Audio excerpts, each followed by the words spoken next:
a compartir hoy día. Este concepto que puse en el título, que es bien interesante, de la Anne-Marie Moll, que es una antropóloga holandesa, tiene este libro bien bonito del 2008 que se llama justamente La lógica de la elección, y que discute como dos lógicas en la atención de salud. Lo que yo planteo, ¿no? Bueno, en la atención de salud en muchos ámbitos, pero en este caso específico en el parto, pre- prevalece este tipo de lógica, ¿no? En la atención de salud. Tiene que ver con contextos nuestro país, y donde se han instalado lógicas de interacción, entre comillas, equipos de salud, dentro de un contexto, comillas, también neoliberalizado, concepto que aguanta mucho, pero comprender que es transacción cliente, ¿no? y prestador en el fondo, como de consumidor, ¿no? Que tengamos en mente cuando escuchemos la presentación, como que se traspasa a los individuos la responsabilidad de su propio cuidado, restándole protagonismo a los procesos estructurales que median la salud. Me imagino que recordarán los cuestionamientos, críticas, debates que han habido en torno a varias políticas de salud en Chile, ¿no? Como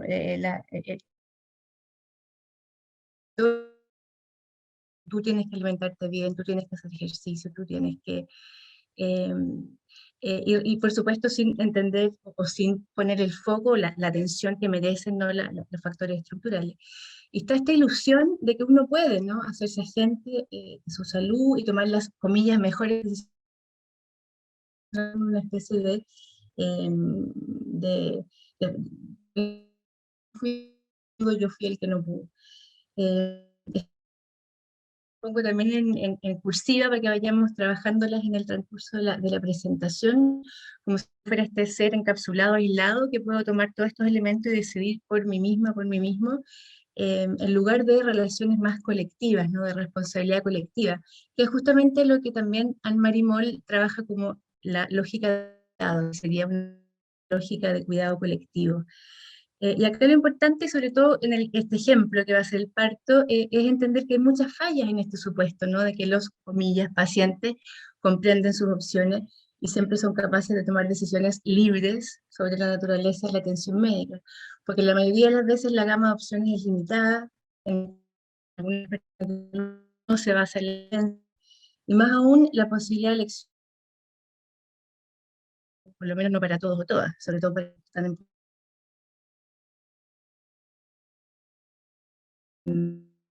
Ah, me está diciendo que apague la cámara.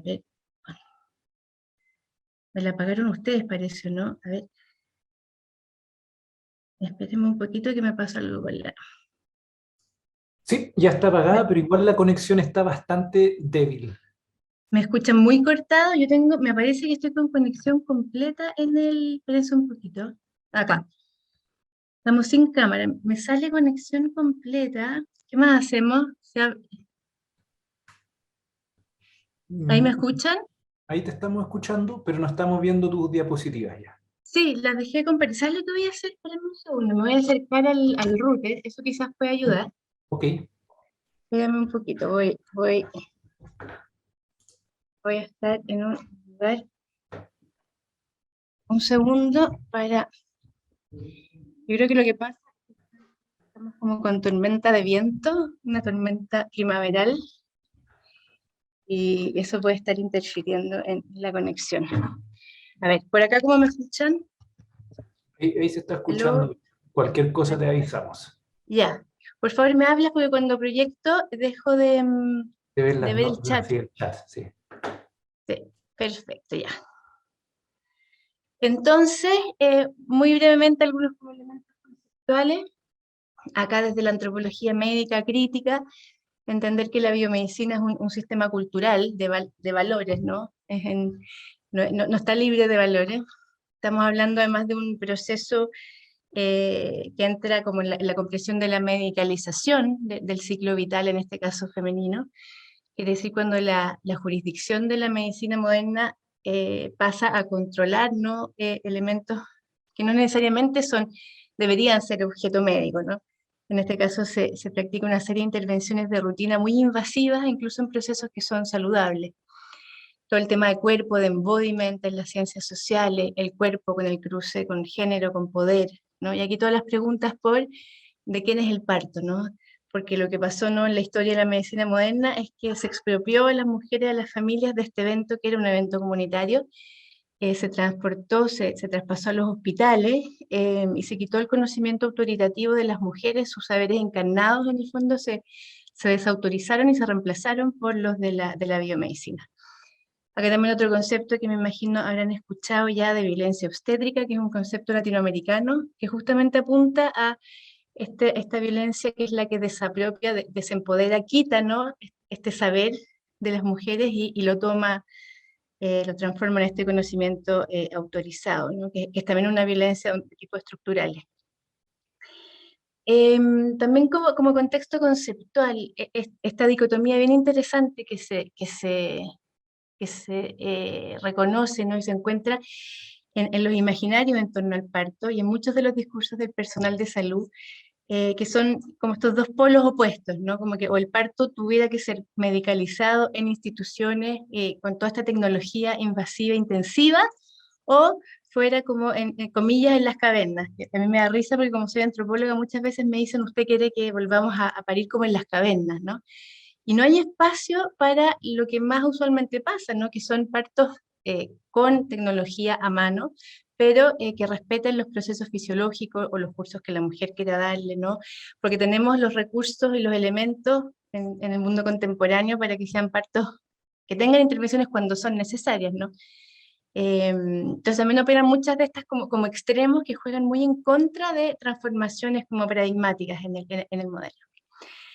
Y en lo que estamos como contexto mundo, en una transición entre modelos, desde este modelo tecnocrático, que es el cuerpo fragmentado, esta intervención intensiva, donde las mujeres no tienen ninguna autoridad, ¿no?, durante el transcurso del proceso, a un modelo humanista, en el cual hay una relación mucho menos jerárquica entre el personal de salud, las personas usuarias, el proceso se privilegia, el proceso fisiológico se interviene solo cuando sea necesario, y se privilegian intervenciones o prácticas que son beneficiosas para la salud, porque lo más interesante de este caso específico de la atención del parto, a diferencia de otras prestaciones de salud, es que, o atenciones, muchas de las prácticas que se ocupan en la actualidad no están basadas en evidencia. Es más, la evidencia dice que son dañinas, desde la posición de espalda, la aceleración con oxitocina artificial del trabajo de parto, la episiotomía. O sea, la mayoría de las prácticas que se practican de forma rutinaria muchas veces causan más daño que beneficio.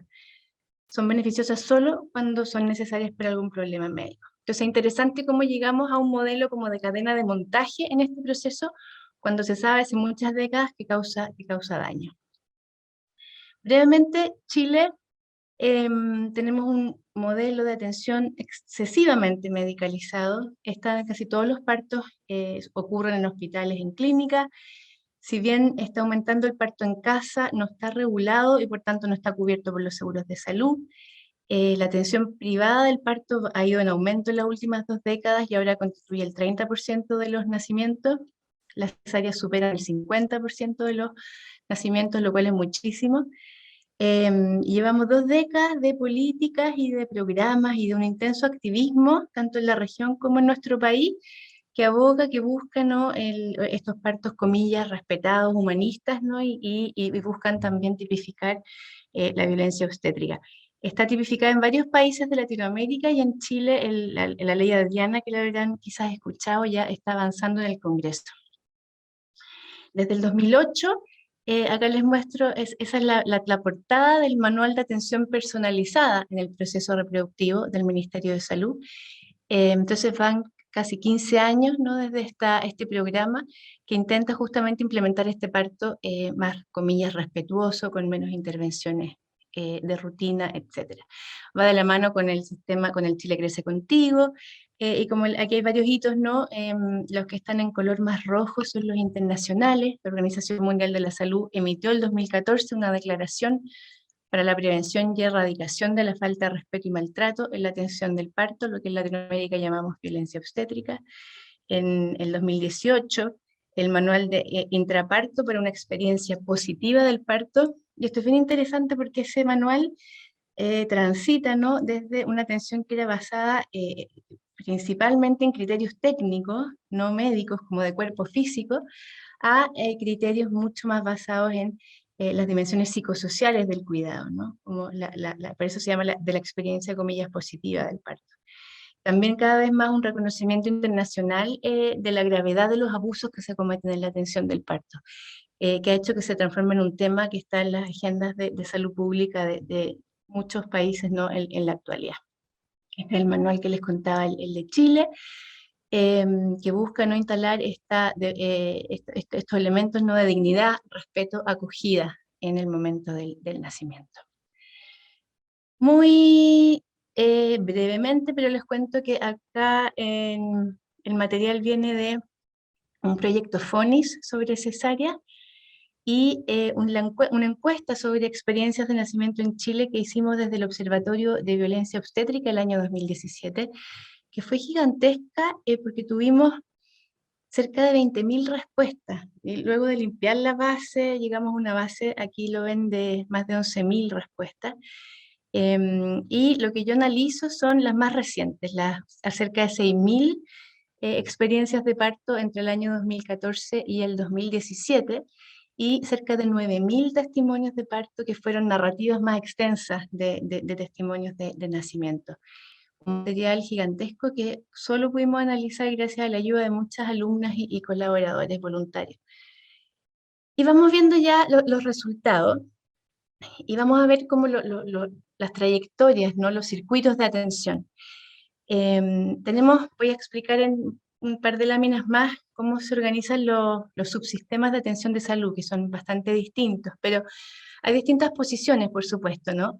Hay mujeres, familias que reproducen el discurso tecnocrático, lo apropian, lo justifican, ¿no? Yo puedo elegir y yo quiero tener cierto tipo de tecnocrático en el sentido de, para ser clara, de intervenciones o de tecnología que se utiliza, porque hay un punto común entre todas las mujeres, ¿no?, que por supuesto que quieren ser respetadas, bien tratadas, tratadas con dignidad, con cuidado. Pero en cuanto a la tecnología utilizada, las intervenciones, hay posiciones muy, muy diversas, desde quienes buscan cesárea hasta quienes quieren parto sin ningún tipo de intervención, incluso sin anestesia. Y en este modelo más, ¿no?, medicalizado en el sentido de las intervenciones, también hay quienes, por supuesto, los cuestionan, los asisten, buscan ciertas trayectorias de atención, transitan entre equipos, hacen lo que pueden en el sistema según su seguro de salud, buscando estos servicios menos intervencionistas, estos partos como, con características, ¿no?, que desafíen un poco este modelo hegemónico que tenemos en el país. Y ahí hay distintas opciones, por supuesto. En salud pública hay menos, hay algunas instituciones que ya tienen modelos más, comillas, humanistas de nuevo, tienen salas de atención integral, tienen equipos más capacitados para este tipo de atención, otros que no. En el sector privado hay cada vez más opciones, pero es bien interesante porque se da como una opción de elección. Entonces, incluso en las páginas web es bien interesante analizar cómo muchos dan la opción a la mujer de elegir entre el parto tradicional, que sería el tecnocrático, el medicalizado, o un parto en el que usted se sienta verdadera protagonista de este evento, pueda tomar las decisiones que usted quiera, pueda tomar posiciones libres durante el parto. Y es curioso, ¿no?, que se ofrezca como una opción lo que debiera ser la base y debiera ser el modelo transversal que se ofrece, porque además el modelo que impulsa las políticas públicas, las políticas internacionales, la medicina basada en la evidencia, etc. Y también hay estrategias fuera de la salud, como les contaba, aumenta el parto en casa, pero se transforma en una opción de elite por cuanto debe ser pagado de bolsillo. Acá hay algo muy interesante y perverso a la vez, porque tenemos tres subsistemas de atención del parto en Chile. Está el sistema público, ¿no?, público, que es las personas afiliadas a FONASA, que se van a atender en la modalidad de atención institucional. Se atienden en sector público, ¿no? Y acá hay gratuidad de atención según el tramo, ¿no?, de ingreso o copago de hasta un 20% de un valor fijo del parto, la cesárea. Luego también a las personas afiliadas a FONASA, las mujeres, pueden optar a la modalidad de libre elección, transitar al sector privado, con el PAD parto. El PAD son los pagos asociados a diagnósticos, con un pago de bolsillo, pero solo las mujeres que están por sobre las 37 semanas de gestación y que tienen embarazos sanos, embarazos saludables, que tienen, comillas, bajo riesgo obstétrico. Son las que, y que están afiliadas en FONASA B, C o D, no las categorías catalogadas como indigentes. Y en el otro extremo, ISAPRES, privado-privado en el fondo, personas afiliadas a ISAPRE y que se atienden en el sistema privado de salud, que como bien saben tiene una gran variedad de planes de cobertura y hay un valor tremendamente diferenciado según equipos de salud, según instituciones. Se han reportado diferencias de hasta 570%, ¿no?, en el valor del parto entre distintas instituciones y equipos. En el 2015, el valor, ¿no?, de promedio de parto atendido en privado era 11 veces mayor que el de FONASA y 2 veces mayor que el valor del PAD, ¿no?, de instituciones privadas. Y ahora, miren lo que pasa acá. Porque se tiende a decir que en la cesárea la aumenta, ¿no?, el sector privado, pero este dato es muy interesante porque vemos que en el sector público el 40% de los partos son cesáreas. En el sector privado de ISAPRE, personas afiliadas a ISAPRE que se atienden en privado es de 62%, y en este PAD parto sube el 72% de cesáreas. 3 de cada 4 partos son cesáreas.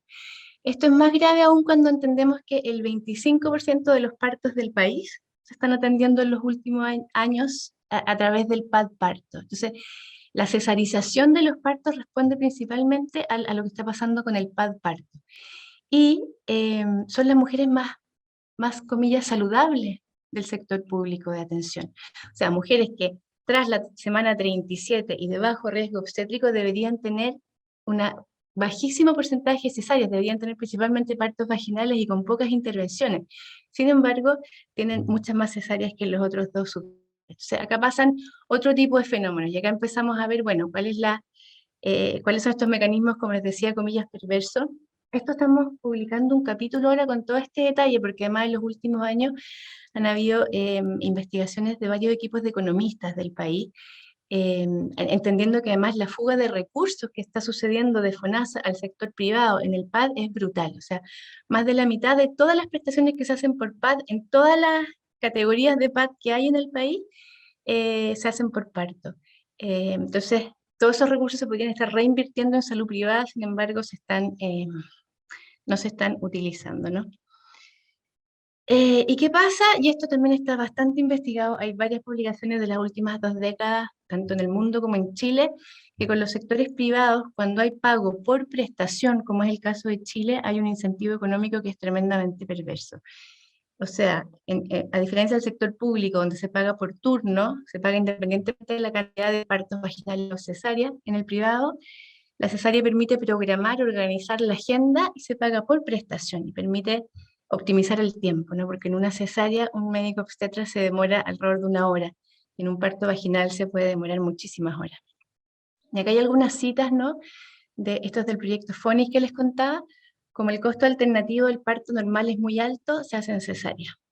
El trabajo del parto puede interrumpir la consulta, es un daño económico importante. Uno puede relativizar la verdad, contarle a la paciente una verdad a medias para que tome una opción, pero que la pueda exponer a más riesgo.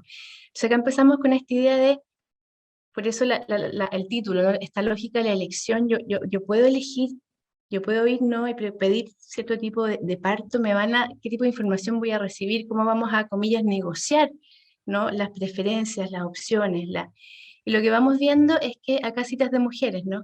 El obstetra me dijo que a mis 39 años era muy riesgoso un parto vaginal, pero en el fondo me la vendía por 1000 razones. El médico me dijo que iba a ser cesárea porque él no esperaba más allá de la semana 40. Luego me enteré de que justamente en la semana 40 se vacaciones. Y acá otro médico que dice, si uno tiene ganas e invierte tiempo y esfuerzo en explicar, ¿no?, en este caso los beneficios del parto vaginal, la mayoría de las pacientes aceptan. O sea, hay un reconocimiento explícito de parte de los médicos entrevistados de que en la relación médico-médica usuaria se pueden producir, ¿no?, comillas, negociaciones en torno a las preferencias iniciales y el resultado final. Entonces, pero hay una gran influencia, además por la jerarquía, ¿no? Y por el valor del conocimiento autorizado, autoritativo que tiene el personal médico. También lo voy a saltar, porque justamente citas que apoyan lo que acabo de decir, ¿no? Y lo que es interesante es que muchas veces se atribuye a las mujeres, y de hecho han habido varios titulares en la prensa, que las mujeres prefieren cesárea, las mujeres, sobre todo en el sector privado, no quieren tener partos, no quieren pujar. En el mundo anglo estaba esta idea de, era como to push, como muy comillas, no sé, elegantes para pujar, ¿no? Como que las mujeres no quisieran. Y lo que vemos es todo lo contrario. De hecho, varios estudios en nuestro país que cuantifican las preferencias de vía de parto muestran que claramente las mujeres desean más partos vaginales, ¿no? Pero se tiende a responsabilizarlas de que no quieren parir, les da miedo, ¿no? De que ellas son las que solicitan cesáreas, sobre todo en el sector privado. Entonces, acá ojo, ¿no? Porque esas raíces del miedo, comillas, son las mujeres o es el contexto cultural, ¿no? Y las condiciones de atención que se les brindan. Tenemos además una cultura que promueve esta idea de que el parto es algo terrible, riesgoso, dolorosísimo. Además, también está la idea en las entrevistas con personal de salud de que las mujeres de menores niveles educacionales prefieren, comillas, más la cesárea. Y hay muchas citas, ¿no? Como de esta ignorancia, de esta falta de educación, de esta falta de preparación que haría que ellas piensen que la cesárea es beneficiosa. Pregunta, ¿es un problema cultural de ignorancia? Y acá hay muchas lecturas, ¿no? Pero en muchos casos también en los sectores más vulnerados lo que hay es un terror a vivir abusos, a vivir violencia obstétrica, una atención deficiente. Hay muchas mujeres con experiencias de parto terribles anteriores que logran conseguir dinero para pagar el bonopad o transitar al privado para no vivir una experiencia de abuso. Otras se pagan luego una cesárea para evitar vivir un parto, ¿no? Para evitar vivir lo que le cuentan que sucede, para evitar. Entonces hay muchos elementos que hacen que sea muchísimo más complejo, ¿no? Que simplemente decir las mujeres quieren cesárea y además que es erróneo, ¿no? Como les contaba, como por subsistema, en el sector público, ¿no? En la modalidad de atención institucional, hay muy pocas opciones de transitar. Estas son las mujeres que no pueden acceder al bonopad por razones económicas o de salud. Entonces muchas hablan de que les toca la suerte de la olla, la maternidad que les toca, ¿no? Muchas hablan de la importancia de, comillas, portarse bien para que las traten bien, y acá entra todo el tema de los abusos, ¿no? Hay mujeres que sí articulan ciertas trayectorias, como ingresar en horarios en que saben que hay buenos turnos, entonces aguantan las contracciones porque saben que en la tarde no hay matronas, comillas, más amables, por ejemplo.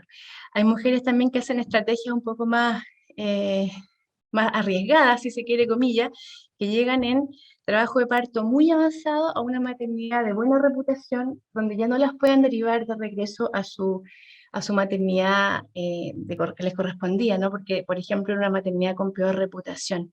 Hay mujeres también que se inscriben con direcciones falsas en comunas donde saben que hay maternidades, comillas, de mejor reputación. Entonces, hay formas, es mucho menos fácil que en el sector privado, pero hay formas de transitar por el sistema. La idea de la suerte de la olla, ¿no? Y lo que les contaba, la búsqueda de instituciones o de equipos de mejor reputación, también puede suceder. Acá una mujer dice, lo que hice fue aguantar las contracciones en mi casa casi todo el día. Cuando ya eran más fuertes, me fui al hospital. En la modalidad de libre elección, cuando se paga el parto, hay diversas opciones según el territorio, la localidad. Hay, comillas, oferta, ¿no? De distintos partos, como les contaba, como que usted elige qué tipo de parto quiere. Esto ya lo habíamos hablado, ¿no? Lo que es curioso es que el parto más tecnocrático, más medicalizado, con más intervenciones, se consigue fácilmente. No es muy difícil encontrar un equipo médico que haga una cesárea por requerimiento materno en el sector privado, pero resulta más difícil encontrar un equipo que atienda de una forma profundamente respetuosa, ¿no? Y que no engañe, porque también hay muchos equipos que lamentablemente dicen, sí, por supuesto, podemos atender ese tipo de parto, pero luego el día de parto eso no sucede. Realmente sufrí con esa experiencia, me engañaron, me embaucaron con un discurso vacío y farsante, nos hicieron mucho daño. El obstetra esperó máximo 4 horas de trabajo de parto, espera, y hace cesárea. Lo del trabajo de parto es como para que ella sienta que igual se esperó, que lo pudo intentar, pero es un engaño. Eso lo cuenta una matrona. Entonces llegamos a esta idea que también es de esta antropóloga, la Robbie Davis Floyd, que dice, ojo, en muchos contextos estamos viendo que se está dando un tipo de humanismo superficial, y superficial porque aparenta ser un cambio, aparenta haber un cambio paradigmático, pero no lo hay. Hay mejor trato, hay mejor hotelería, pero por ejemplo, la misma cadena de intervenciones no basadas en la evidencia, o este engaño del que hablábamos. Se incorporan ciertos elementos o prácticas aisladas del modelo humanista, pero no cambia la posición epistémica, la posición de poder del lugar, ¿no?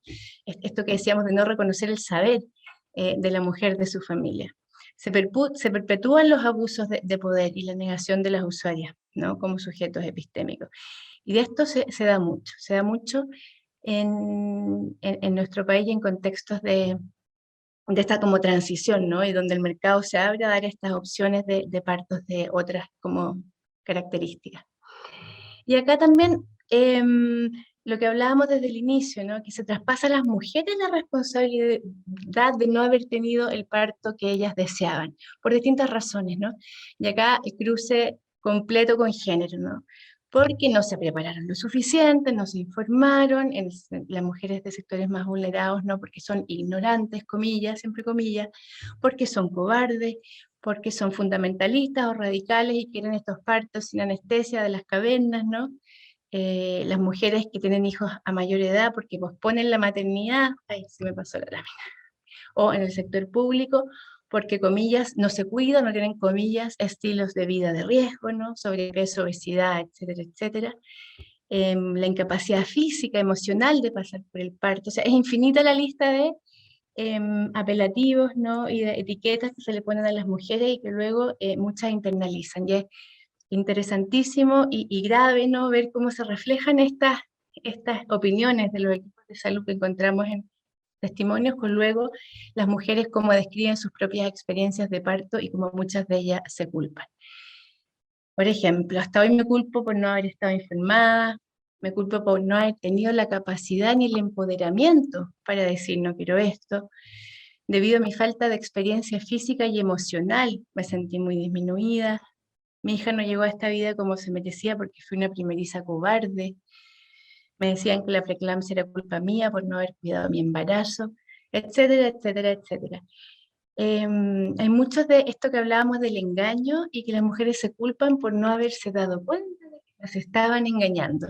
Y eso ya es como extremo, ¿no? Como que yo además de todo me tendría que dar cuenta de que el equipo médico me estaba, como comillas, vendiendo la pomada, que no eran un equipo que efectivamente iban a respetarme estos elementos que para mí eran relevantes. Y hay mujeres que transitan entre muchos equipos, ¿no? Hasta que se sienten con la confianza de que las van a respetar. Algunas lo logran, por supuesto que algunas tienen experiencias maravillosas, pero lamentablemente muchas no. Entonces estamos llegando al cierre, ¿no? De todos estos elementos donde lo que quería mostrar es que están como estas contradicciones un poco insalvables, ¿no? Porque el sistema promueve este parto personalizado, ofrece, ¿no? Que las mujeres van a tener agencia, autonomía, posibilidad de elección, pero son muy pocas las que pueden realmente transitar por el sistema, ¿no? Porque hay una muy limitada oferta de parto efectivamente, ¿no? Humanista, como paradigmáticamente humanista, y hay un mayor acceso a medida que se asciende, por supuesto, en la escala social. Y salir del sistema, como por ejemplo el parto en casa, como veíamos, implica un pago de bolsillo. Las mujeres que no cotizan en el sistema de salud FONASA-A casi no tienen opciones más que el hospital asignado por residencia, ¿no? Y acá también vemos en todos nuestros estudios los abusos aumentan cuando están en posiciones más desaventajadas, las de menor escolaridad, las mujeres de pueblos originarios, las migrantes, las adolescentes. En las adolescentes además se da una recriminación muy brutal del ejercicio de la sexualidad a temprana edad, entonces hay muchos castigos, ¿no? De no poner anestesia, de dejarlas solas, de no escuchar eh, tenemos una niña que una experiencia muy terrible, pero que el doctor, las matronas le decían, el doctor no anda pendiente de pendejas calientes. Fue una atención horrorosa, cargada de una violencia brutal, violencia sexual, de género, era un castigo porque ella no había transgredido, comillas, las normas de la buena, comillas, conducta sexual. Entonces, ¿cómo estamos? No, pero por eso es que cuando hablamos de violencia obstétrica, lo definimos como una violencia de género, porque en este caso específico, ¿no? La atención de salud sexual reproductiva, la atención ginecológica, obstétrica, se ponen en escena todas estas ideales, ¿no? De buenas y malas mujeres, de putas / santas, ¿no? De vírgenes y todo lo que ya sabemos, ¿no? Los estudios, todo este imaginario, ¿no? Bueno, cristiano, pero también latinoamericano. Aparecen otros castigos, no castigos, aparecen, por ejemplo, en muchas mujeres todavía, lamentablemente, el punto de más, ¿no? Que después que les suturan la episiotomía, las dejan apretaditas para que la pareja tenga mayor goce sexual. De hecho, hay varias mujeres que reportan que el médico, luego de suturarlas, ¿no? Le comenta a su pareja, al hombre, ¿no? Te la dejé apretadita, te la dejé como de 15. ¿Qué está operando ahí? ¿Qué imaginarios, ¿no? ¿Qué representaciones? Y como veíamos, incluso accediendo a modelos de atención, comillas, respetados, se pueden vivir abusos, se pueden vivir engaños. O sea, no hay una garantía de un respeto por estas preferencias, estas necesidades integrales de las mujeres. Y aquí cerrando, ¿no? Se transfiere, como les decía, la responsabilidad de informarse, educarse, decidir bien, comillas, a las mujeres en este sentido individual. Las comillas, pacientes son consideradas clientes que saben, que eligen lo que quieren, que se autogobiernan, que se controlan, y si no saben, es su culpa, su responsabilidad, ¿cierto? La relación se transforma en una transacción entre individuos que forman un colectivo solo por prestación. Y acá otro de los grandes problemas es que se puede reducir el problema de maltrato a uno como de mal servicio, ¿no? Que se puede corregir simplemente con medidas micro, ¿no? Sin transformar el paradigma de la atención, como veíamos. Entonces, el peligro, como ya les decía, del humanismo superficial en el cual no cambian los fundamentos del sistema, y cómo avanzar, y por eso que estamos avanzando en apoyar leyes, ¿no? Como la ley Adriana, en incidir en las currículas médicas, en impulsar alguna ley de educación sexual integral. O sea, tenemos que avanzar hacia medidas políticas, programas que trasciendan, ¿no? Y que entren como en la malla, en la estructura social que genera estas distinciones, que genera estas inequidades, que genera, como les decía, ¿no? Currículum transversal de educación sexual, revisar las mallas curriculares, expandir las opciones disponibles de parto, de territorios de parto con seguros de salud, ¿no? Fortalecer la autonomía de la matronería, que es otro tema súper relevante. Monitorear al sector privado. El sector privado no se audita como debiera auditarse, ¿no? Como les contaba, estos datos de cesárea, por ejemplo, en el PAD, son tremendamente alarmantes. Y por supuesto, integrar a las mujeres, familias en procesos de gobernanza inclusiva, que es algo que también nos falta avanzar mucho y que ojalá estemos avanzando.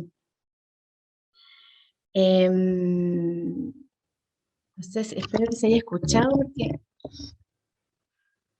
Se ha escuchado perfecto. Así Ay, que qué vamos bueno. súper interesante. Como no escuché ni suspiros, dije, ay, capaz que se me cortó y no me di cuenta. No, está súper bien, gracias. Eso les quería compartir. No sé si me extendí un poquito, pero espero que nos quede tiempo para conversar. Sí, nos queda tiempo y tenemos ya algunas preguntas. Algunas aparecen por el chat y otra por el botoncito que dice Q&A.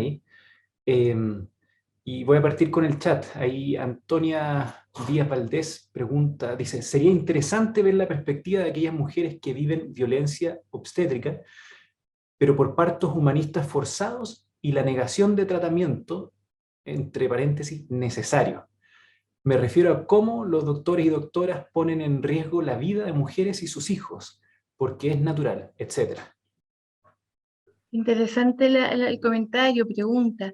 Claro, es que acá insisto, por eso dije que hay mujeres que van a buscar, por ejemplo, distintos lugares, distintos tipos, ¿no? de posiciones en estas opciones que hay de parto. Y ahí la palabra forzada es importante, o sea, lo importante es no forzar nada, ¿no? Y tampoco, como cuando hablamos del fanatismo, ningún tipo de fanatismo, ninguno de los dos extremos. O sea, cuando hay medicina basada en la evidencia, cuando se aplican, ¿no?, los protocolos adecuadamente, todo lo que sabemos, es que idealmente vamos a acompañar un parto hasta donde se pueda, y si no, no, para eso está la tecnología, se puede intervenir, pero en una relación de confianza. El problema que hay ahora y que pone en riesgo la salud es que muchas mujeres desconfían del sector salud y salen, ¿no?, a veces a partos incluso sin asistencia médica, o viceversa, ¿no? Entonces hay un lugar incómodo de no confianza, donde se generan estas situaciones de riesgo. Y por supuesto que no se puede forzar ningún tipo de, no sé, un ejemplo clásico, una mujer que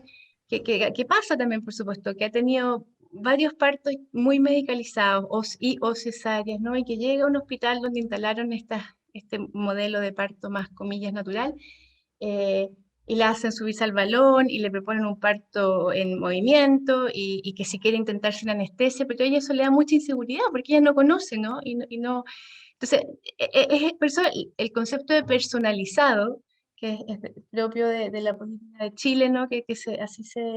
Así se nombró, que tiene justamente que ver con eso, con que cada persona es un universo y hay que ver cuáles son esas necesidades. Y esa es la lógica del cuidado a la que también apunta el Marimol, de cómo generamos este cuidado colectivo, ¿no?, y esta responsabilidad compartida para tomar las mejores decisiones para cada caso. No se trata de ningún, como comillas, fundamentalismo. Claro, y acá alguien dice, eso mismo iba, como la idealización afecta a las mujeres. Por supuesto que también está esta idea como una romantización de un tipo de parto, y que también produce mucha frustración en las que no lo pueden lograr. Y eso también tiene que ver con estos como imaginarios que decíamos, ¿no? Como de estas representaciones que se hacen como que no son tan, comillas, realistas, que son extremas, no sé si eso contesta un poquito. Yo creo que sí, porque la que decía a eso mismo iba era Antonia, entonces quedó satisfecha con la respuesta. Súper. Y después también en botón de Q&A hay un par de preguntas. Está Teresita Rocha, que dice, muy interesante, ¿se hicieron análisis por nacionalidad? ¿Se conocen las diferencias de estas experiencias en mujeres migrantes y por colectivos? Hay hartos estudios de mujeres en distintas culturas o pueblos originarios, y varía mucho según cómo ha crecido esa mujer, porque tampoco se puede homogeneizar, ¿no? La mujer mapuche, la mujer aymara, la mujer quechua, la mujer haitiana, porque hay tantas mujeres haitianas como experiencias también de vida. Entonces algunas adscriben más a culturas tradicionales, otras menos, algunas necesitan lugares también muy, muy diferentes, pero mujeres que han crecido en comunidades indígenas, y que han visto, ¿no?, partos como se hacían tradicionalmente, usualmente van a querer partos con menos intervenciones. En una época con proyectos muy bonitos en el norte de Chile, porque las mujeres tenían mucha reticencia a ir a los hospitales porque en el fondo pasaban a llevar todas sus tradiciones ancestrales, que eran el parir en la comunidad, con la familia, con mucho calor, con toda su ropa, en posiciones verticalizadas, por supuesto. Y en el hospital los relatos eran de que las humillaron, porque además quedan desnudas, ¿no?, expuestas frente a muchas personas desconocidas, las suben a las camas, las enfriaban. Un principio básico del parto es el calor, y al sacarles la ropa las enfriaban en los hospitales, las cortaban, la episiotomía, la cesárea. Entonces, y hay tradiciones muy distintas, hay muchas culturas en que el momento del parto se comunican con los ancestros, hay una partera, hay una persona, ¿no?, hay una practicante, ¿no?, una parteras empíricas que cumplen muchas funciones que son rituales, y eso todo se ha perdido en la mayoría de los casos en la biomedicina, donde la atención es mucho más como técnica, ¿no?, como decía en algún minuto, del cuerpo físico. En muchas otras tradiciones y mujeres que vienen de otras tradiciones, eso varía mucho. Entonces es muy, muy, muy variado, pero sí hay muchísima información de otras tradiciones culturales. Después, una pregunta de Anonymous Attendee. ¿Cómo podemos mejorar la atención que brindan los profesionales de salud sin que sientan que es un cambio de actitud individual?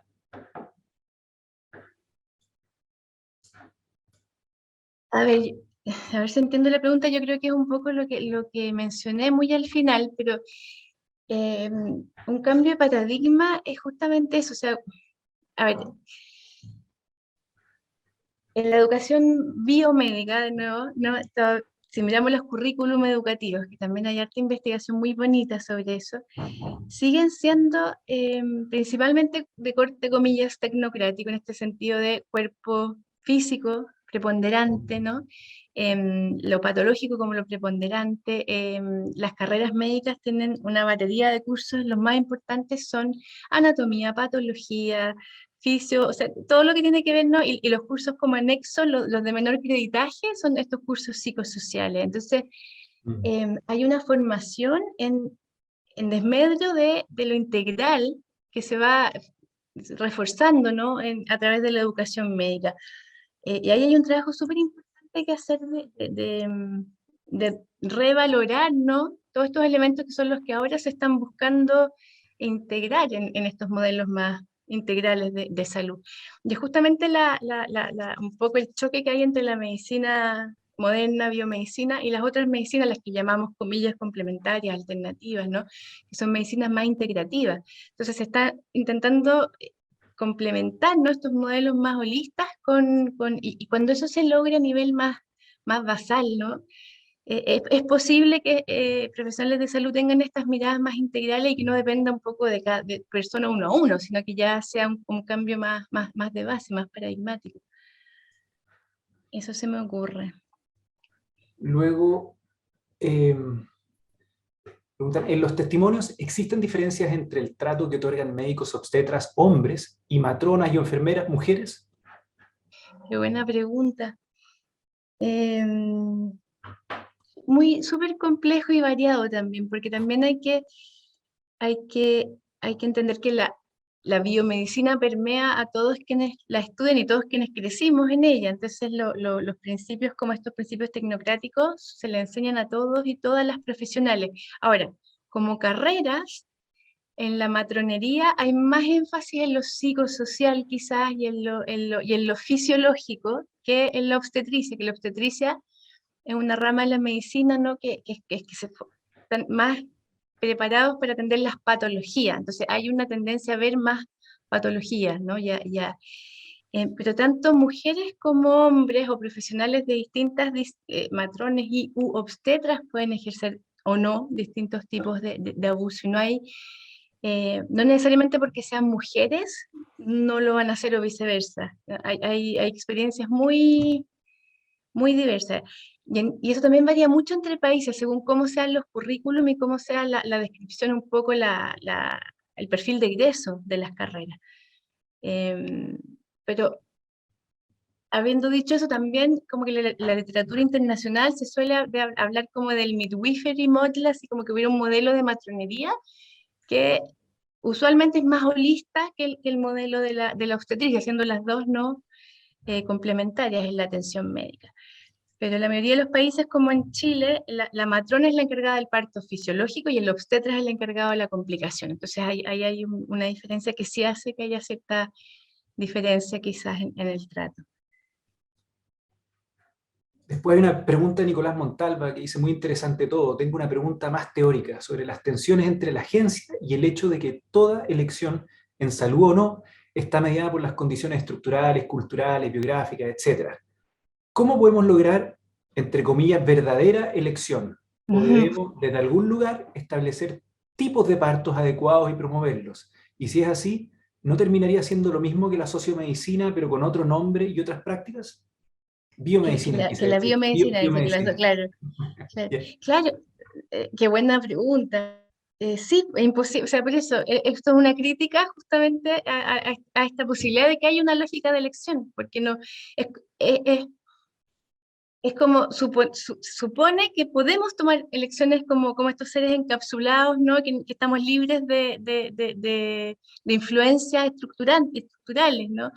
Y por supuesto que no, por supuesto que estamos profundamente mediados por estas condiciones como estructurales, culturales, biográficas. Entonces, por eso que el tránsito, lo que propone el Anne-Marie Moll transitar de esta idea a otra idea, que es esta lógica del cuidado, que es otra cosa, es una responsabilidad colectiva, compartida, en que se toman como caminos, comillas, adecuados o para ciertas situaciones específicas, pero son colectivas, no hay esto que yo soy un ser. Y eso también tiene que ver con este paradigma, ¿no? Esta idea de que somos seres autónomos, comillas, y esta idea de que hay un sujeto yo eh, todas estas ideas que vienen también como de la modernidad, ¿no? Entonces, ¿cómo ir más allá? Justamente esta pregunta apunta a eso, yo creo. ¿No? Porque no se trata de reproducir esos mismos fundamentos de la biomedicina, sino que traspasar y llegar a estas lógicas más colectivas de cuidado, que son otras, y que tienen mucho más que ver con otras tradiciones médicas, por lo demás. Y esas son todas las preguntas que hay ahora, así que yo aprovecho de hacer una más. Eh, que a mí me pregunto cuán específicas son las dinámicas que estás observando en torno al parto y quizás si son generales en el fondo de formas en que el mercado se va apropiando de todo lo que se desvía en el fondo y arma industrias del bienestar, de la salud, de lo que sea. O sea, para mí el caso así como ilustre es el yoga, que parte siendo algo como que se aleja de Occidente, incorpora filosofías de Oriente, pero hoy día te venden las calzas, el mat y el yoga lleva un estilo en el fondo, hay una industria del Mm, yoga. ¿Ah? Pero lo veis en todos lados, o sea, en la comida sí, orgánica, en la ropa hippie, en la ropa trash, en el fondo las industrias es como el capitalismo va incorporando todo lo que decide. sí, sí. O sea, de todas maneras, sí. Y acá cuando en antropología médica, cuando hablamos de medicalización, es justamente como todo lo que tiene que ver con la vida se transforma en medicalizar, la salud mental, la dieta, las vitaminas, todo el ciclo no vital, o sea, cómo pasa a ser, y cómo pasan a ser, como tú dices, elementos de consumo. Entonces, em, pero en este caso particular, yo creo que tiene muchos elementos en común y esta lógica de la elección, de hecho el libro de Lan Marimón lo hace en torno a la diabetes y ese mismo concepto se puede usar en cualquier no, tema de salud que queramos y no solo de salud. Pero lo interesante de, como decía al principio, de salud sexual reproductiva, en este caso del parto, porque además que en el parto es como este rito, ¿no? De paso, en que la mujer pasa a ser madre, el hombre padre, en que ponemos, como que se ponen en juego, por eso que tanto antropólogas hemos estado rayadas con este tema, porque es como que se ponen en juego, es como un microscopio de valores sociales, como de qué tipo de cultura estamos viviendo. Eh, y se ponen en juego todas estas ideas normativas, ¿no? De hecho, hay una filósofa, colega, la Sarah Cohen Chabot, que hay muchas filósofas ahora trabajando justamente cómo definimos lo humano en el momento de nacer. Y que ella dice, tiene un texto muy bonito que es como de la domesticación de los cuerpos, y dice, claro, si uno deja a una mujer sola en un parto, se transforma en un ser tremendamente poderoso y vas a gritar y expandirte y gruñir y hacer una serie de cosas, ¿no? Que no son consideradas dóciles, comillas, femeninas del libro, ¿no? Pero ella dice, socialmente, no tener- no- nos complica, nos incomoda esa mujer poderosa, libre, fuerte, sexuada, ¿no? Un acto sexual pero completo. Entonces tenemos que reprimirlo. Y tú ves en toda haciendo etnografía de parto, cómo se pone incómodo todo el sistema cuando la mujer emite ruidos, ¿no? Que son ruidos orgásmicos, ruidos de placer, y empiezan, "Shh, no griten, no lloren, no hagan, no digan, no, y te empiezan como no, y dice, bueno, esta domesticación, cómo toma forma. Y es impresionante cuando hay ruidos, cómo se acalla a la mujer, ¿no? En parto, por supuesto, que no te dejan ser, estar, vivir. Entonces, lo que hablábamos de todas estas ideas, ¿no? De la sexualidad, cómo se ponen en juego en la escena de parto no la gozo que se queja, que esto, que lo otro, esta domesticación como de devolverte a ese lugar que te corresponde de portarte bien, de ser dócil, de callar, de soportar, es súper interesante. Entonces, este mismo movimiento, esta pregunta, este activismo por estos temas demuestra justamente estos tránsitos, ¿no? De lugares como epistémicos, también mucha discusión en torno a la violencia o la injusticia epistémica, ¿no? Y cómo hay ciertos cuerpos y ciertas personas a las que se les otorga menos autoridad y son muchísimo más acalladas que otras. Entonces, tomas caricias súper particulares dentro de este fenómeno que, como tú bien decías, es muchísimo más general, incluso más allá de salud, por supuesto. Claro, esa es una pregunta que encuentro muy entretenido, como el balance de la singularidad o la generalidad de las dinámicas que se observan aquí. ¿Son los mismos principios a la base del capitalismo apropiándose de cualquier desviación que la meta en una industria, o hay algo particular Claro. aquí, que la domesticación que no está en nada más? Porque quizás la domesticación igual está en otras áreas de la salud. Quizás no va a estar en el yoga y en la comida orgánica, pero sí podría estar en, no sé, pues, en la depresión, o Sí. en el trastorno psiquiátrico o cosas de ese estilo. Veo que Sí. salió otra pregunta. Perdón, continúa. No, no, de todas maneras, eso, sí, estoy diciendo sí. Eh, ¿Cómo se toman los profesionales de la salud cuando les hablan de estos temas? De distintas, es una muy buena pregunta también, porque de muy distintas formas.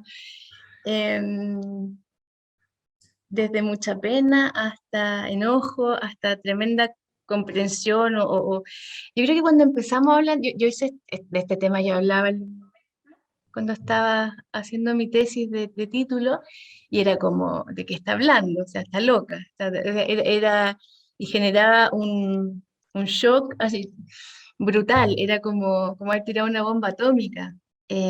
Ahora hay muchas, o sea, de hecho, los últimos auditorios que yo he estado de principalmente médicos, si hubiera esa reacción, son los mismos colegas quienes dicen, no, paremos, o sea, esto sí pasa, esto sí tenemos que reconocerlo, no podemos seguir ejerciendo medicina de esta forma, ¿no? O sea, ya hay un consenso de que se estaban haciendo cosas de una forma que ya no aguantaba más.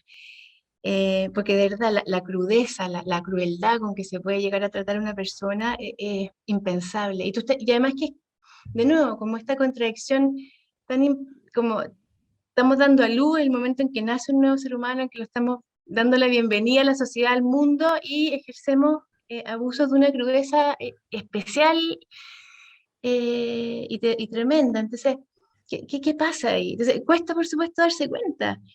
Y produce un shock, pero yo creo que lo que hemos tratado de hacer es enmarcarlo como en estos factores mucho más estructurales que personales. Entonces no se trata de malas personas, se trata de personas crecidas, socializadas, educadas en un modelo que permite, promueve eh, este tipo de trato, y lo que tenemos que hacer es nombrarlo, darnos cuenta y para empezar a cambiarlo. Entonces, yo creo que había un tránsito y que ahora hay una comprensión mucho mayor. De hecho, la cantidad de cursos que estamos haciendo, servicios de salud, hospitales, maternidades, en toda Latinoamérica, es impresionante por una necesidad propia de, bueno, sí, tenemos que transitar, ¿no?, en estas direcciones.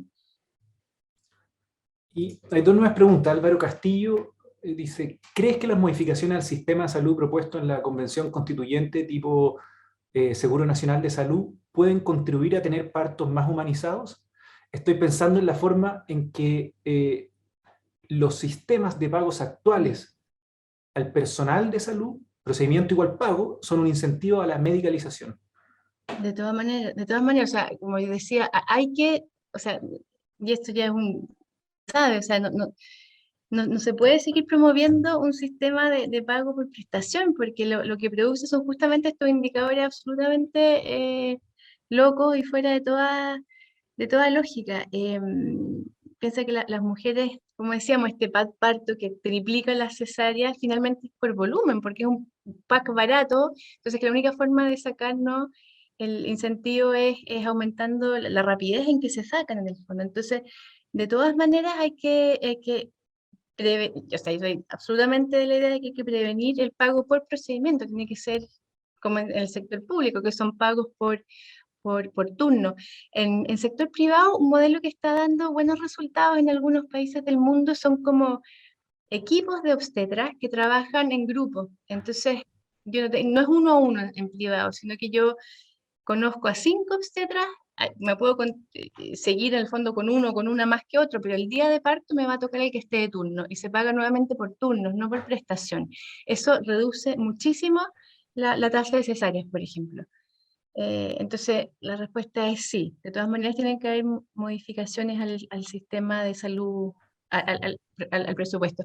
Ya han habido varias propuestas también de un tema que se está discutiendo harto en el país, porque saben que es un problema.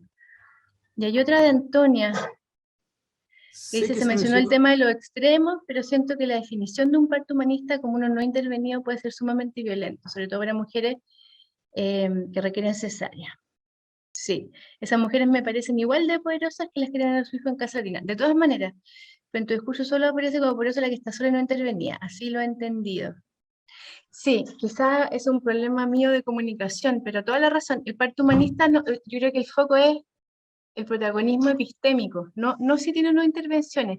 Por eso que cuando dije tecnocrático, a ver, este es un tema súper delicado pero importante, porque el foco paradigmático de un parto finalmente respetado, humanista, como cree que lo llamamos, es el respeto íntegro a la persona, por eso personalizado, y a las preferencias. Por eso sí, eso puede ir desde solicitar una cesárea por razones perfectamente atendibles hasta querer un parto sin anestesia en el agua, como tú pones ahí. No tiene que ver, ahora, lo que sí debería recomendarse es lo que dice la evidencia, y que una cesárea es, si no hay razones médicas, es más riesgosa que un parto vaginal. Eso también es información transparente y necesaria. Ahora, que aunque esa sea la evidencia, y una mujer pueda decidir por las razones que sean, no porque la necesita, una cesárea, por ejemplo, yo lo encuentro absolutamente posible y no es menos o más poderosa.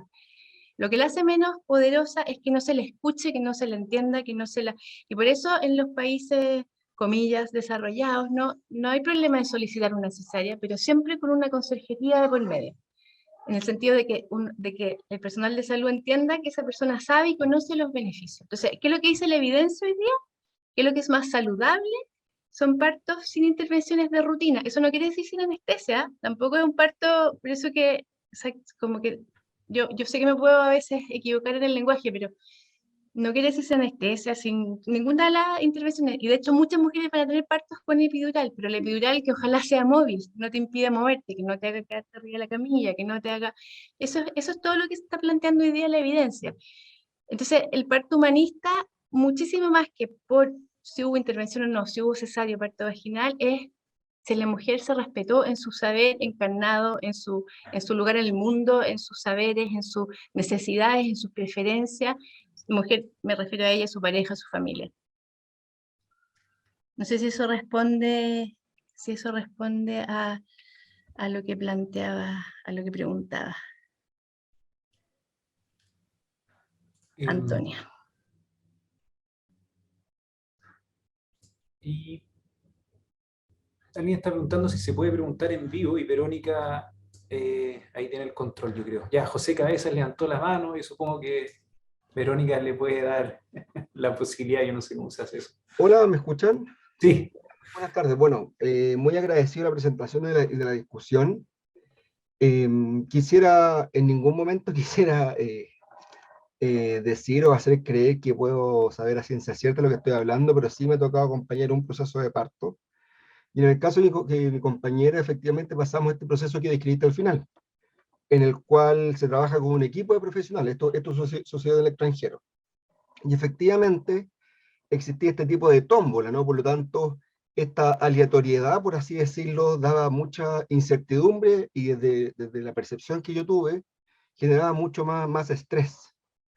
Por lo tanto, no sé cuán bueno o no podría ser desde el punto de vista de la percepción de la sensación del cuidado, del acompañamiento.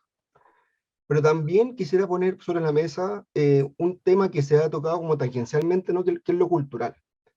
En Estados Unidos, y en particular en la ciudad en que estamos, observamos mucho que las mujeres se inseminizaban artificialmente para tener dos hijos de una vez, para salir del, perdón el concepto, pero para salir del cacho, y donde no existe un sistema de protección previo ni posterior. Por lo tanto, esto era literalmente un trámite. Por lo tanto, la noción de cuidado, de respeto, de igualdad era algo sumamente clínico, de aseo, ni siquiera como medicinal, sino que solamente como un trámite. Por lo tanto, también siento que en términos culturales y emocionales, la respuesta institucional es muy buena. Por cierto que puede ser perceptible, sin duda, pero también cuando uno puede no vivir yo, por eso quiero ser muy cuidadoso en eso, ¿no? Pero en acompañar a mi compañera en todo este proceso, uno se da cuenta que la red de cuidado, en términos comparados, relativos y de percepciones, está mucho más lejos incluso de lo que uno cree que es el primer mundo, ¿no? Que fue la experiencia que tuvimos en Estados Unidos. Por lo tanto, también está este contrapunto católico culpable o de la culpabilidad y también protestante de hacer las cosas como ejecutivas, no hacer todo un procedimiento rutinario y casi bien inhumano. Por lo tanto, yo no tengo muy claro cuál es el balance o cuál es el trade-off. No soy yo tampoco quien lo va a decir, ¿no? Pero sí, mientras te escuchaba siempre me salía este contrapunto, por eso quisiera compartirlo con los demás. ¿Cuál es el balance? ¿Qué es lo mejor? ¿Qué es lo peor? Culturalmente, ¿qué es lo que preferimos o no? Nuestros recursos, hasta dónde nos llegan o no. Entonces siento que una respuesta que probablemente no tiene una pregunta, no tiene una respuesta definitiva. Sin embargo, mi percepción, sin haber acompañado a mi compañera en un parto en Chile, es que hubiésemos preferido 1000 veces estar en Chile por un tema clínico y también por un tema emocional. Gracias, José. Tú dices por haber tenido un doctor 1 a 1 en el fondo, por haber tenido a tu médico todo el tiempo, o a tu Claro, y no médico. haber tenido esta sensación, o bueno, que la tuvo mi compañera, de que esto era un procedimiento, que esto era un trámite, Que era literalmente. un O sea, trámite. es Claro, una noche de cama. claro. Claro, es que eso también tiene que ver con las expectativas, como tú decías, culturales, de cómo se define culturalmente el parto en cada cultura, en cada contexto, en cada...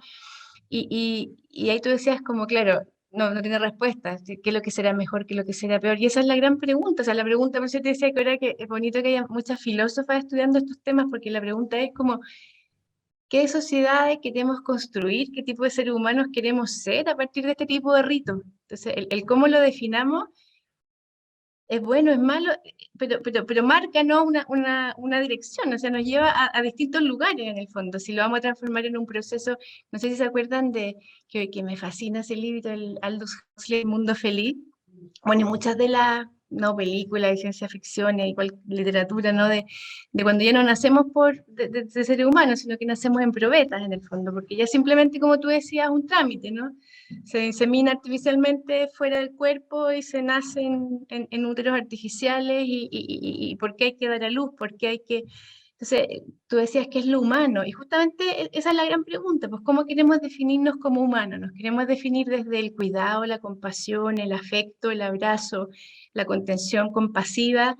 Y vuelvo a Antonia, creo que era, en cualquiera de los lugares que elijamos, eso no tiene que ver con si quiero o no quiero cesárea, si quiero o no quiero epidural, si quiero, pero quiero ser cuidada, ¿no? Y necesito, queremos pensar así este rito o lo queremos pensar, como tú decías, como un trámite que lo programo, voy, o me hago inseminación artificial, o etcétera, etcétera, etcétera.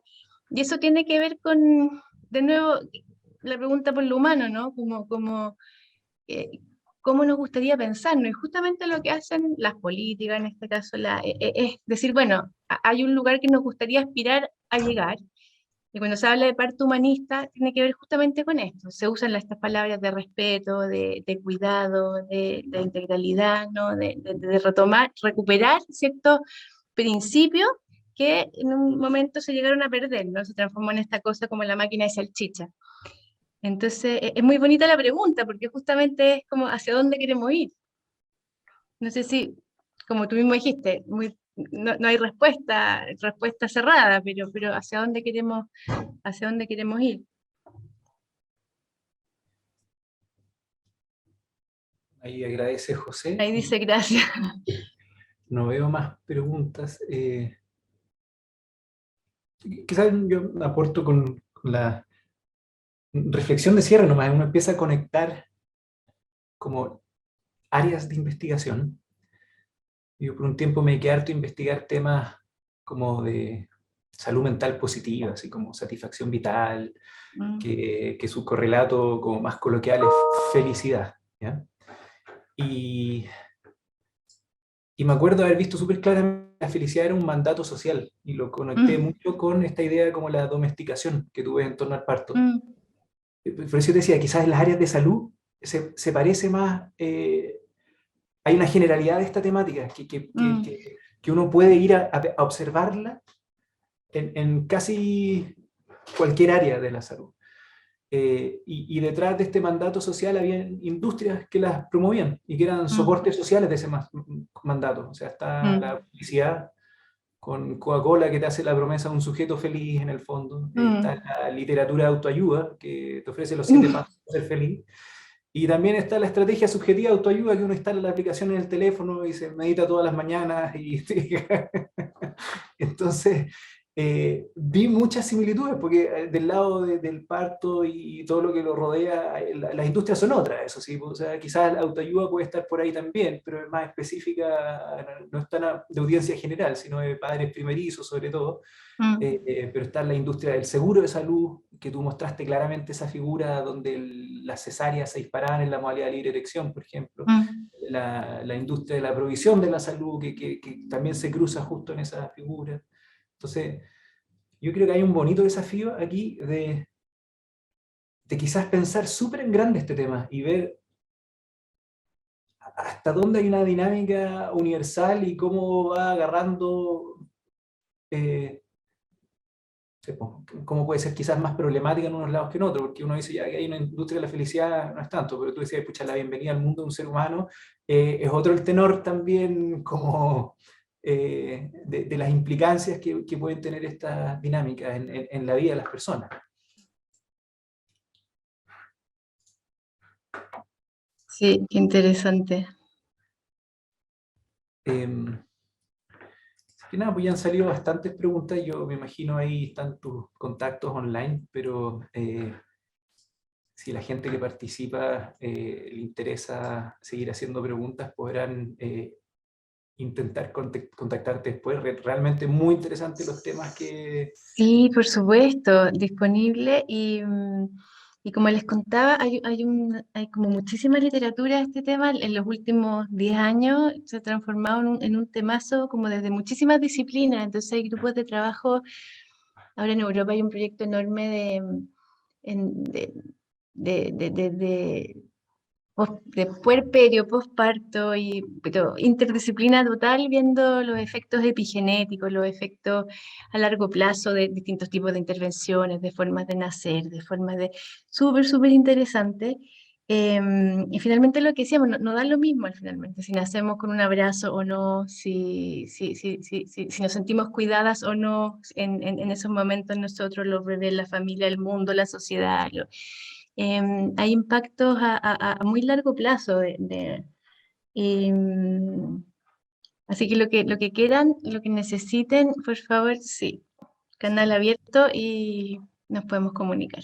Muchísimas gracias. Pues, y claro, y otra de las implicancias que tú mencionaste claramente era, pues aquí hay como una lucha de saberes, entonces el saber de la biomedicina versus el saber que traían la mujer o las comunidades desde antes, es una expropiación del saber hecha por la biomedicina basada en la evidencia, pero resulta que aquí la evidencia es cero, la verdad. O sea, que nadie hace experimentos en torno a estas cosas, entonces donde la evidencia también es más débil, y hay mucho de moda y de conveniencia. Sí, pero ahí lo interesante es que la evidencia también responde a paradigmas, porque en los mediados del siglo pasado hubo un montón de evidencia y de estudios clínicos que te demostraban los beneficios de el parto en no sé qué posición, de la oxitocina, de esto, del otro, pero que finalmente eran, y luego no se desestimaron ni se genera otra evidencia. Entonces, por ejemplo, algo tan ridículo como el acompañamiento en el parto, la importancia de que uno esté acompañada por una persona que quiere, que confía, que conoce, que en algún minuto no se dejó de permitir en el hospital. En Chile, a fines de los 90 se recuperó el acompañante, antes la mujer estaba sola con equipo de salud que no conocía. La cantidad de estudios que se hicieron en el mundo biomédico para probar, volver a probar que el acompañante significativo es importante para un mejor desarrollo del transcurso del parto, que parece ridículo, ¿no? Que haya que hacer ensayos clínicos randomizados con y sin acompañante, con una persona que conoce, con una dula, con un... para demostrar algo que es como intrínsecamente como humano, ¿no? Como que yo quiero estar con alguien que me acoja. Entonces, como tú dices, o sea, la evidencia podemos estar hablando semanas de Sí. cómo y para qué preguntas, ¿no? Porque qué es lo que uno quiere probar, qué es lo que uno quiere aprender, qué es lo que uno quiere... Pía Rodríguez apoya tu punto, dice, no es una lucha de saberes, es un epistemicidio total desde la biomedicina como conocimiento autorizado. Hola, Pía. Totalmente de acuerdo. No podía estar más de acuerdo. Está buenísimo, epistemicidio. Sí, es una buena Mm, conclusión. un tremendo concepto, lo vamos a apropiar. Está súper bueno, sí. Eh, ya, pues quiero agradecer a todos por su participación, en especial a ti, Michelle. Muy, muy interesante tu presentación y quiero Gracias dejarlos, a ustedes, gracias por la invitación. y nada, Y dejarlos a todos espero en haber puesto los matices, porque yo, y agradezco especialmente a Antonia por su pregunta, porque es súper importante que no quede la sensación de que estoy defendiendo como un parto, comillas, sin ninguna intervención. No va por ahí, justamente lo que va por lo último que pone Pía, va por el respeto de que sabemos y de que somos seres con conocimiento, ahí está, justicia epistémica, justamente. Perfecto. Último, que hay una recomendación en el chat de Miranda Frickle. Claro, eso es justamente justicia epistémica. Sí. Y en nuestra agenda, la siguiente cátedra de Sociedad y Salud va a ser el jueves 23 de junio, a las 3 de la tarde, y exponen ahí Sebastián Vallejo, que es profesor de la Escuela de Gobierno del Instituto Tecnológico de Estudios Superiores de Monterrey, en México, y nos va a hablar de Natural Language Processing, Deep Learning y Transformers. Y estoy muy curioso qué será ese Transformers del final, pero ya sabremos el día de la presentación. Muchas gracias a todos y están invitados.